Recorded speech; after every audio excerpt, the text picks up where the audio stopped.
आइए कहानी एक्सप्रेस के साथ एक सफर पर, जहां हर स्टेशन पर मिलेगा आपको एक ऐसा अनुभव जो आपके दिल को छू जाएगा। आपके लिए है यह सफर। आप तैयार हैं? तो चलिए, यह सफर शुरू होती है।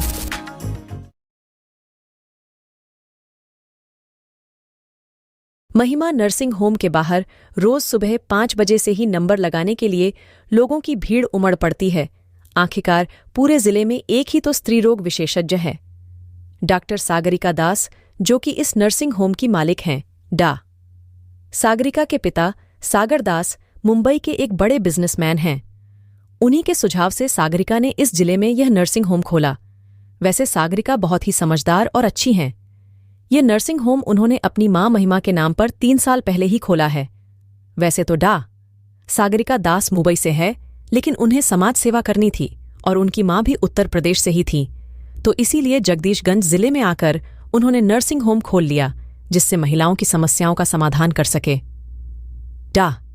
सागरिका बहुत ही सरल स्वभाव की है और गरीब लोगों की मदद भी करती हैं और जरूरतमंदों का इलाज फ्री में करती। बहुत दूर दूर से यहां लोग इलाज कराने आते हैं। सागरिका के सरल स्वभाव और अच्छे व्यवहार के कारण गांव के लोग भी उनकी मदद करने से कभी हाथ पीछे नहीं खींचते। सागरिका अभी 2 महीनों से किसी जरूरी काम से बाहर गई हुई है, फिर भी रोज रोज लोग यहां आकर उनके बारे में पूछते रहते हैं। अभी कल ही गांव के प्रधान जमुना प्रसाद आए थे। उनकी बहू को बहुत सालों से बच्चा नहीं हो रहा था, लेकिन साहिबा के इलाज से जल्द ही उनकी सूनी गोद भर गई। अब उनकी बहू का 8वां महीना चल रहा था, तो वो चाहते थे डिलीवरी सागरिका ही करे, लेकिन उनके न आने से वो निराश हुए और उनकी नौकरानी माया को बोले कि खबर कर देना उन्हें कि जल्दी आ जाए। माया बोली, मैडम तो आज ही आने वाली थी, लेकिन उनके पिताजी की तबीयत ठीक नहीं है, इसीलिए वहां चली गई। अभी तक तो कुछ बताया नहीं उन्होंने अपने आने का। जमुना प्रसाद बोले, देख लो, कह देना हो सके तो जल्दी ही आ जाए, बहू का 8वां महीना चल रहा है। माया बोली, जी शाम को फोन आएगा, मैं उनसे कह दूंगी। इसके बाद जमुना प्रसाद वहां से चले गए और माया, पता नहीं काहे मैडम को इतना समय लग रहा है, इनके ना आने के चक्कर में न जाने कितनों को मुझे रोज ऐसे झेलना पड़ता है और उन्हें कुछ कहो सुनाना है नहीं, बस अपनी ही सुना देती हैं। बड़बड़ाती हुई अंदर आ गई। सागरिका माया को घर की देखभाल का जिम्मा देकर गई थी। वो पास के ही गांव में रहती थी, लेकिन जब से नौकरी मिली है यही रहती है, बस कभी कभी ही अपने घर जाती है। उसकी 2 बेटियां थीं और उसका पति इस दुनिया में नहीं था। माया पढ़ लिखी भी नहीं थी, तो सागरिका ने उसे अपने घर में काम दिया और उसकी बेटियों की पढ़ाई का सारा खर्च भी उठाती थी। ऐसे तो बहुत जिम्मेदारी से माया सागरिका के घर की देखभाल करती थी, और तो और लोगों की सुविधा के लिए घर बाहर बोर्ड टांगवा कर लिखवा दिया है कि डानो साहिबा अभी बाहर हैं। फिर भी लोगों के बार बार पूछने आने पर वह झल्ला जाती है। शाम को सागरिका का फोन आता है तो वो माया से बोली कि पापा अब ठीक हैं, मैं शुक्रवार को वापस आ रही हूं। इसके बाद उन्होंने फोन रख दिया। माया ने फोना रखा और वहीं खड़ी दिन गिनने लगी। आज है इतवार, कल सोमवार, परसों मंगल, फिर बुध और बृहस्पति, यानी 5 दिन बाद। माया गहरी सांस लेते हुए बोली, चलो अब कम से कम रोज रोज जवाब देने से छुटकारा मिलेगा। धीरे धीरे ये 4 दिन भी बीत गए और लोगों को डायन साहिबा के आने की जानकारी हुई तो सुबह से ही लोग आकर नंबर लगा रहे थे। सागरिका जब भी जाती थी सुबह 5 बजे तक लौट आती थी। लगभग 5 बजे सागरिका की गाड़ी आकर घर के बाहर रुकी। वो दरवाजे की बेल बजाती, इससे पहले ही उन्हें कहीं से बच्चे के रोने की आवाज आती है और वो इधर उधर देखने लगती हैं। वो फूलों के पौधों की ओर बढ़ती, जिधर से आवाज आ रही होती है। जैसे जैसे वो उधर बढ़ती हैं, बच्चे के रोने की आवाज एकदम साफ और तेज सुनाई पड़ने लगती है। वहां वो देखती हैं, एक बच्चे को कपड़े में लपेटकर कोई रख गया है। वो उस बच्चे को उठाकर इधर उधर देखती हैं, लेकिन कोई नहीं दिखता। आखिरकार सागरिका उस बच्चे को लेकर घर के अंदर जाती है। माया सागरिका को बच्चे के साथ देखकर चौंक जाती है और पूछती है, मैडम ये बच्चा किसका है? सागरिका बोली, पता नहीं, कोई झाड़ियों के पास इसे छोड़ गया था तो मैं इसे अंदर ले आई। माया तुरंत ही आई और बच्चे को सागरिका के हाथ से लेकर देखने लगी और बोली, मैडम लड़की है इसीलिए कोई छोड़ गया यहां इसे, लड़का होती तो कोई नहीं छोड़ता ऐसे। हमेशा लड़कियों के साथ ही ऐसा होता है, उनके माँ बाप ही नहीं अपनाते तो दुनिया कैसे अपनाएगी। ये सुनकर सागरिका सोच में पड़ गई और कुर्सी पर बैठ गया और माया को देखने लगी और कुछ मिनट बाद बोली, ऐसा करो, तुम 1 कप काइन्फी बना लाओ और बच्चा मुझे दो। माया बच्चा सागरिका को देकर काइन्फी बनाने चली जाती है। सागरिका बच्ची को कुछ देर ध्यान से देखती है, तब तक माया कॉफी बनाकर ले आती है। सागरिका पूछती है, माया सुबह कोई तो आया हो, तुमने आसपास किसी को देखा हो, याद करो तुमने देखा हो या कोई आवाज सुनी हो। माया बोली, नहीं मैडम जी, मैंने तो कुछ नहीं सुना, ना ही किसी को इधर आते देखा। सागरिका बोली, ठीक है। फिर थोड़ी देर सोचने के बाद उन्होंने पुलिस को कॉल करके सारी जानकारी दी और केस दर्ज करवा दिया और जल्दी ही बच्चे माता पिता को ढूंढने को कहा। सागरिका ने माया की मदद से खुद भी पता करने की कोशिश की कि गांव में किसकी डिलीवरी हुई है, लेकिन कुछ पता नहीं चला। इसके बाद सागरिका फिर अपने नर्सिंग होम में काम पर लग गई, लेकिन बच्ची उन्हीं के पास थी क्योंकि पुलिस को कुछ पता नहीं चल पाया था। इसी तरह 2 महीने निकल गए, लेकिन बच्ची के माता पिता का कुछ पता नहीं चला। इतने समय तक बच्चे के माता पिता न मिलने पर पुलिस डायन सागरिका को बच्ची अनाथ आश्रम में देने को कहा, लेकिन डायन सागरिका बच्ची से काफी मिलजुल गई थी तो उन्होंने मना कर दिया। एक दिन माया बोली कि मैडम, इसका एक नाम भी रख लेते हैं, कब तक इसे बेबी बोलेंगे? सागरिका बोली, ठीक है, तो आज से इसका नाम शुभ्रा। माया बोली, बहुत सुंदर नाम है। अब धीरे धीरे ये बात आसपास के सभी गांवों में फैल गई कि डायन सागरिका के घर में कोई बच्ची है। कोई कहता कि बच्ची किसी और की है, कोई इनके घर पर छोड़ गया, तो कोई कहता कि बच्ची डायनेक्टरनी की ही है, झूठ बोल रही है अपना पाप छुपाने के लिए। वो 2 महीनों तक बाहर थी और आई भी तो बच्चा लेकर, झूठ बोल रही और कुछ नहीं। इसी तरह लोगों ने डायन सागरिका के चरित्र पर उंगलियां उठानी शुरू कर दीं। उनके नर्सिंग होम में इलाज कराना भी बंद कर दिया। अंत में धर्म और संस्कृति के कुछ ठेकेदारों ने उनके नर्सिंग होम में तोड़फोड़ की और घर पर भी पत्थर फेंके। धीरे धीरे हालात बदतर होते चले जा रहे थे। आखिरकार डायन सागरिका ने मुंबई वापस जाने का तय कर लिया। उन्होंने अपने पापा को बच्ची के बारे में पहले ही बता दिया था, तो उन्हें सुकून था कि वहां बच्ची चैन से रह पाएगी। इतने दिनों में सागरिका को उस बच्ची से बहुत लगाव हो गया था। वो एक माँ की तरह उसका ध्यान रखती थी, उसके बिना रह भी नहीं पाती थी।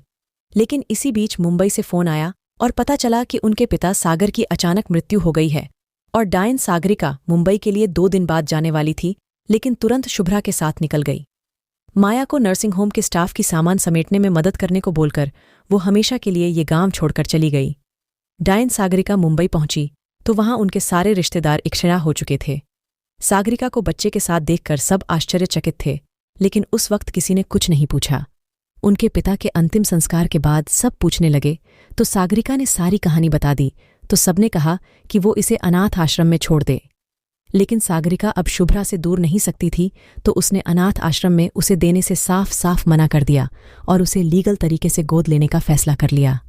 ये सुनकर उसके रिश्तेदार ने भी वही राग अलापना शुरू कर दिया कि कोई भला दूसरे के बच्चे से इतना प्यार कैसे कर सकता है, ये झूठ बोल रही है, ये बच्चा इसका खुद का ही होगा। सागरिका की चाची बोली, 2 महीने तक लंदन में थी और फिर ये जब नर्सिंग होम गई होना तब ये बच्चा लेकर गई। पूरे गांव में किसी ने बच्चा इसके यहाँ क्यों रखा होगा, जबकि ये वहां थी भी नहीं। कुछ नहीं, ये झूठ बोल रही है और मनगढ़ंत कहानियां सुना रही है। वैसे भी बिन माँ के पल्ली बड़ी बच्ची है, भाई साहब ने बहुत छूट दे रखी थी, खुद तो चले गए और ये रह गई है उनका नाम खराब करने के लिए। अभी तो बात घर में ही है, जब दुनिया वालों को पता चलेगा तो क्या होगा। सागरिका ये सब सुनकर बोली, आप लोग आए, बहुत अच्छा लगा, लेकिन आप लोग अब जा सकते हैं। मैंने जो सोच लिया है उसमें कोई बदलाव नहीं हो सकता, और अगर आप लोगों को मेरा साथ देना है तो ठीक है, नहीं तो कोई बात नहीं, लेकिन फालतू की बकवास मत करिए। ये सब बोलकर सागरिका रोती हुई शुभ्रा को लेकर अपने कमरे में चली गई। सागरिका के किसी की परवाह किए बिना शुभ्रा को अपने पास रख लिया और उसकी मां बन गई। इस वजह से उसके सारे रिश्तेदारों ने उसे अपना रिश्ता खत्म कर लिया। अब सागरिका के जीवन में शुभ्रा ही बची थी, जो उसका सब कुछ थी। धीरे धीरे सागरिका के पापा का बिजनेस भी डूब गया। सागरिका ने इस हालत में सब कुछ छोड़कर एक क्लिनिक में ज्वाइन कर ली। अब शुभ्रा बड़ी हो रही थी तो उसे भी समय देना पड़ता था।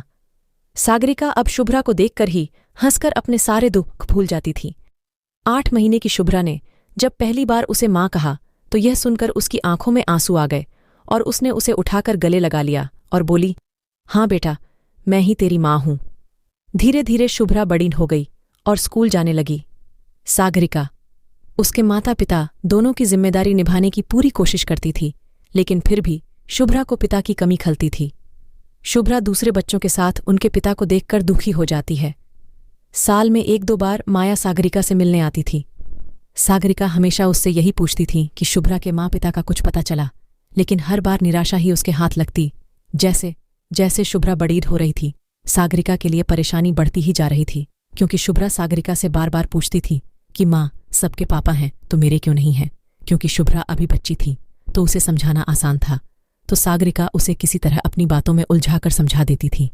लेकिन हर दिन वो यही सोचती थी कि आगे क्या होगा, जब यही सवाल ये बड़े होने पर मुझसे पूछेगी और सच पता चलने पर कहीं ये मुझसे दूर ना हो जाए। धीरे धीरे वक्त गुजरता गया और शुभ्रा भी बड़ी हो गई और सागरिका के सारे रिश्ते भी समय के साथ फीके पड़ गए। इन सालों में वो अब सिर्फ शुभ्रा की माँ बनकर रह गई थी। सागरिका इतने सालों में शुभ्रा को सच बताने की कभी भी हिम्मत ही नहीं कर पाई। शुभ्रा के दोस्त भी कई बार उससे उसके पापा के बारे में पूछते, लेकिन शुभ्रा के पास कोई जवाब नहीं होता था। शुभ्रा ने बहुत बार सागरिका से पूछा कि मम्मी, मेरे पापा हैं कि नहीं हैं, आप बताती क्यों नहीं हो। सागरिका बोली, शुभ्रा, मैं हूं इतना काफी नहीं है। शुभ्रा बोली, आप हो, लेकिन मेरे पापा भी तो होंगे, जैसे सबके होते हैं। जो भी सच है आप बता क्यों नहीं देती, क्यों सस्पेंस बना रखा है आपने अपनी और मेरी जिंदगी को। मेरे दोस्त हमेशा पूछते हैं कि मेरे पापा कहाँ हैं भी या नहीं। आप ही बताइए, मैं अपने दोस्तों को क्या जवाब दूं। मम्मी, बताइए ना, आप क्यों छुपा रही हो और क्या। लेकिन हर बार की तरह सागरिका उसे मना कर देती है और शुभ्रा उससे गुस्सा हो जाती है। और ये कोई पहली बार नहीं था, इससे पहले कई बार सागरिका और शुभ्रा में इस बात को लेकर बहस हो जाती थी और बाद में भी ऐसा कई बार हुआ। एक बार तो बात इतनी बढ़ गई कि शुभ्रा ने ये तक कह दिया कि मैं आपकी नाजायज बेटी हूं, है ना। शुभ्रा का यह कहना था कि सागरिका ने उसे थप्पड़ मार दिया। इस बात से नाराज होकर शुभ्रा ने खुद को अपने कमरे में कैद कर लिया। सागरिका ने दरवाज़ा खुलवाने की बहुत कोशिश की, लेकिन शुभ्रा ने दरवाज़ा नहीं खोला। अगली सुबह शुभ्रा सागरिका से बात किए बिना स्कूल चली गई। ऐसा लगभग हफ्ते भर चलता रहा। शुभ्रा सागरिका की तमाम कोशिशों के बाद भी उससे कोई बात नहीं करती थी।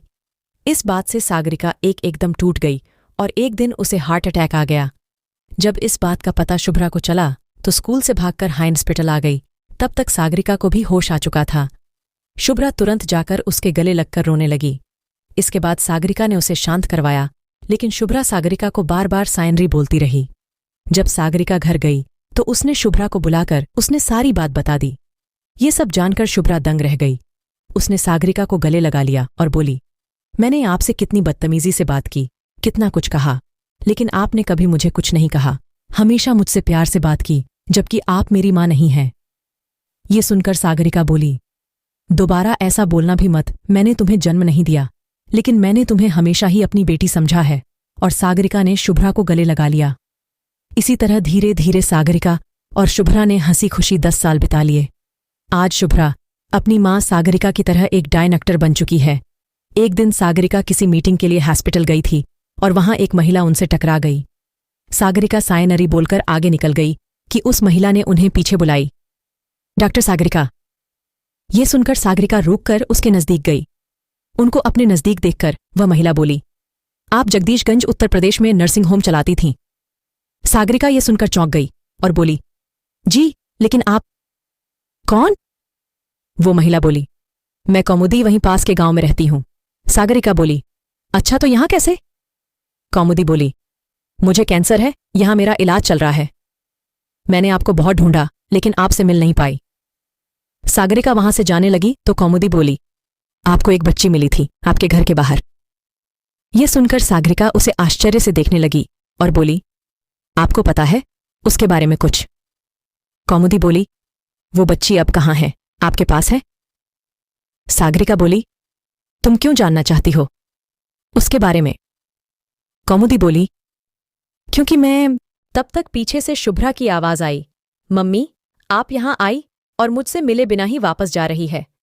सागरिका शुभ्रा की तरफ देखने लगी और बोली, तुमसे ही मिलने आ रही थी मैं। और कौमुदी की तरफ इशारा करते हुए बोली, ये मिल गई मुझे। शुभ्रा बोली, आप इन्हें जानती हो, ये अभी 2 दिन पहले ही एडमिट हुई हैं, 3rd स्टेज कैंसर है। सागरिका बोली, अच्छा, ठीक है, तुम चलो, मैं आती हूं। सागरिका कौमुदी से बात करना चाह रही थी, लेकिन शुभ्रा उसे अपने साथ ले गई।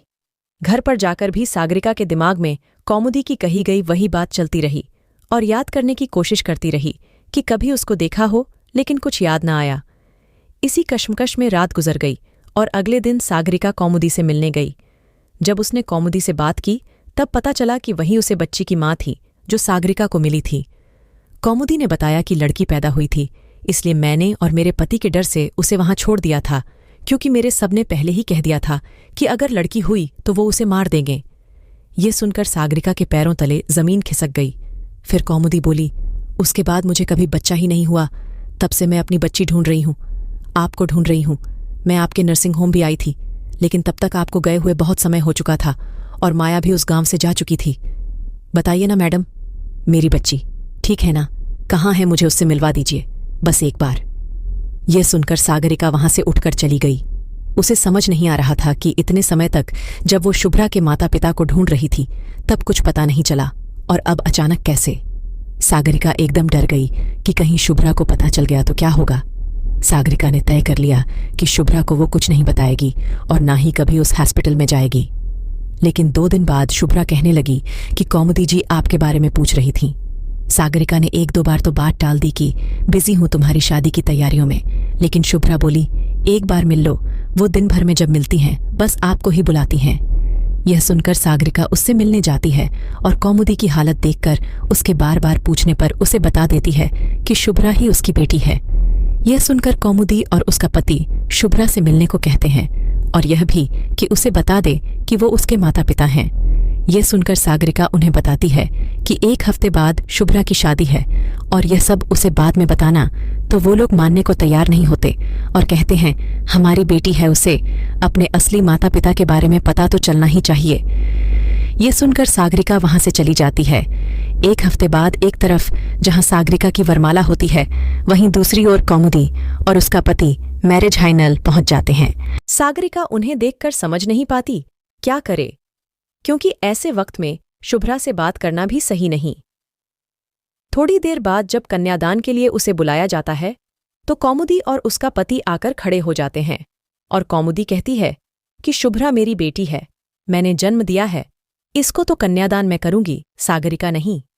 यह सुनकर सागरिका रोने लगती है।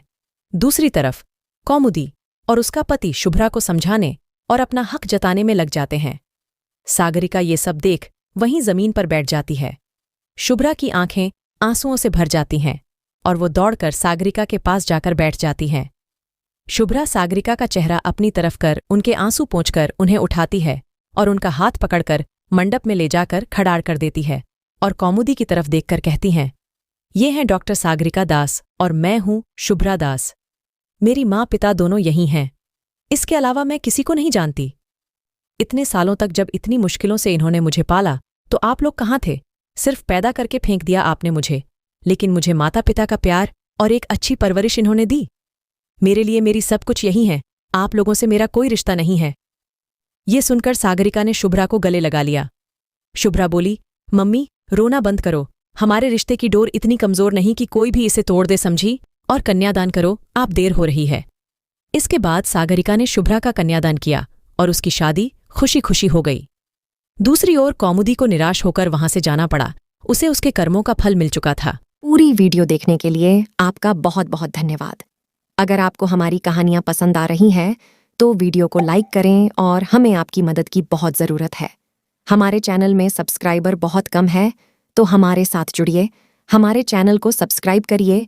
इससे हमें और भी अच्छे अच्छे कहानियां बनाने के लिए मोटिवेशन मिलेगी और आप और बेहतरीन कहानी सुन पाएंगे। आप और भी बेहतरीन शानदार कहानियां सुनना चाहते हैं तो हमारे चैनल कहानी एक्सप्रेस को सब्सक्राइब करना ना भूलें। धन्यवाद।